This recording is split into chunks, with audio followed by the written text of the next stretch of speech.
कामासाठी घराबाहेर पडताय तर सावधान.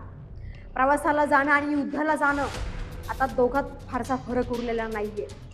लोकलमध्ये लटकणारे प्रवासी, सिग्नल तोडला की चलन, टू व्हीलरवर तिघं बसले की चलन.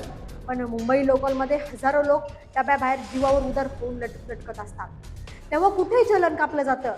मराठी माणूस आपल्या मायभूमीत परप्रांतीयांच्या गर्दीत गुदमरतोय. कधी लोकलच्या दरवाजात झोके खातोय तर कधी थेट रुळावरून फेकला जातोय. तिकीट आहे की नाही याचं कोणालाही भान नाही. टीसी आला, तिकीट नसेल तर चलन कापतो. पण कुणासाठी? कायद्यासाठी की स्वतःच्या खिशासाठी? रेल्वे केव्हा येईल, कुठं थांबेल याची कुठेही माहिती नाही.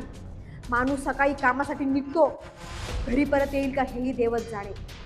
ही फक्त मुंबईची गोष्ट नाही. पुण्यात PMT बस मागे कॉलेजचे विद्यार्थी धावतायत. इतकी गर्दी की धक्का लागून अपघात होईल. हे रोजच घडतंय. लोकलमध्ये चिरडले जात आहेत, बसमध्ये गुदमरतायत, रेल्वे मार्गावर प्राण जात आहेत. का? फक्त कामावर जायचं म्हणून, पोटाची खळगी भरण्यासाठी? हे रोजचंच आहे. आज 4 जण गेले बातमी समोर आली म्हणून समजतंय, पण रोज अपघात होतात. ही गर्दी थांबणार कधी?